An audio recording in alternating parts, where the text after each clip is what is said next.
ಶಿವಗಾಮಿ ಇಲ್ಲಿ ನೋಡ್ಬಾ, ಇಲ್ಲಿ ಧೂಳು ಐತಿ, ಇಲ್ಲಿ ಒರೆಸ್ತೀಯಾ? ಅಲ್ಲಿ ಒರ್ಸ್ಬಿಟ್ಟೆ ಈ ಕಡೆ ಬಂದಿರೋದು. ಹೌದಾ? ಅಯ್ಯಯ್ಯೋ, ಗೊತ್ತಾಗ್ಲಿಲ್ಲ. ಚಂದ ಹೆಂಗ್ ಒರ್ಸು ಶಿವಗಾಮಿ. ಒರೆಸಿದ್ರ ಪಳ ಪಳ ಪಳ ಅಂತ ಹೊಳಿಬೇಕು, ಅಷ್ಟು ಚಂದ ಒರೆಸ್ಬೇಕು. ರೀ ಏನ್ರಿ ಮಾಡ್ತಾ ಇದೀರ ಇಲ್ಲಿ? ಅದ ಆಕಿ ನಿಂತ ಜಾಗದಾಗ ನಿಂತು ಒರ್ಸಕತ್ತಾಳ, ಒರ್ಸವಳ್ಳು. ಅದಕ್ಕ ಚಂದ ಹೆಂಗ್ ಒರ್ಸು ಅಂತ ಆಕಿ ಹೇಳ್ಕೊಡಕತ್ತೇನೆ. ಇಲ್ಲ ಮೇಡಮ್, ಸುಳ್ಳು ಹೇಳ್ತಾ ಇದಾರೆ ಇವರು. ನಾ ಸುಳ್ಳು ಹೇಳಕತ್ತೀನಿ. ನೋಡು ನೋಡು, ಇಲ್ಲಿ ವರ್ಷ ಇಲ್ಲ, ಎಲ್ಲಾ ಕಡೆ ಧೂಳೈತಿ, ಅದಕ್ಕ ವರ್ಷ ಅಂತ ಹೇಳಕತ್ತಿದ್ನಪ್ಪ. ಇಲ್ಲ ಮೇಡಮ್, ನೀವೇ ನೋಡಿ, ನಾನೆಲ್ಲ ಕ್ಲೀನ್ ಆಗಿ ಒರೆಸಿದ್ದೀನಿ. ಆದ್ರೆ ನಾನು ಒರೆಸ್ತಾ ಇದ್ರೆ ಸುಮ್ನೆ ಬಂದು ಡಿಸ್ಟರ್ಬ್ ಮಾಡ್ತಾರೆ. ಅದು ಅಲ್ದೆ ಯಾವಾಗ್ಲೂ ನನ್ನ ಕೆಟ್ಟ ದೃಷ್ಟಿಯಲ್ಲಿ ನೋಡ್ತಾ ಇರ್ತಾರೆ. ನನಗೊಂಥರ ಮುಜುಗರ ಆಗುತ್ತೆ. ಓಹೋ, ನೀನೇನ್ ಐಶ್ವರ್ಯ ರೈ? ಇವಳ ಸೌಂದರ್ಯಕ್ಕೆ ಮಾರ್ ಹೋಗಿ ನನ್ ಗಂಡ ಇವಳಿಂದನೇ ಹೋಗ್ಬಿಡ್ತಾನೆ. ನನ್ನಂತ ಹೆಂಡತಿನ ಮದ್ವೆ ಆಗಿ ನನ್ ಗಂಡ ಯಾಕೆ ನಿನ್ನ ನೋಡ್ತಾನೆ? ಕೇಳು ಕೇಳು ಹಂಗ.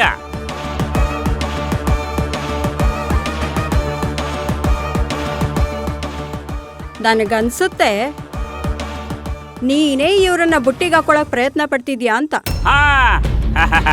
ನನ್ನಕ್ಕಿ ಕರೆಕ್ಟ್ ಹೇಳಿದೆ ನೋಡು.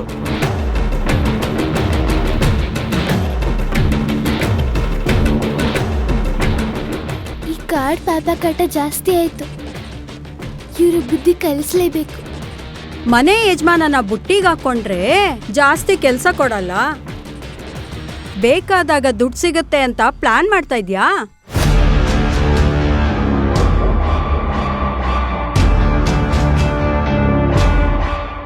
ಮೇಡಮ್, ನೀವು ಬಾಯಿಗೆ ಬಂದಾಗೆಲ್ಲ ಮಾತಾಡ್ತಾ ಇದ್ದೀರಾ.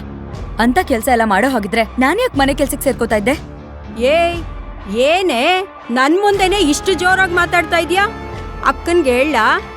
ಫಾಲ್ಗುಣಿ, ಏನದು ಗಲಾಟೆ? ಇದನ್ನೇನ್ ಮನೆ ಅನ್ಕೊಂಡಿದೀರಾ? ಏನ್ ಅನ್ಕೊಂಡಿದೀರಾ? ಯಾಕೆ ಇಷ್ಟು ಜೋರಾಗಿ ಮಾತಾಡ್ತಾ ಇದ್ದೀರಾ? ನೋಡಿ ಅಕ್ಕ, ನಮ್ಮ ಯಜಮಾನ್ರು ಇವಳನ್ನ ಕೆಟ್ಟ ದೃಷ್ಟಿಯಿಂದ ನೋಡ್ತಾರಂತೆ.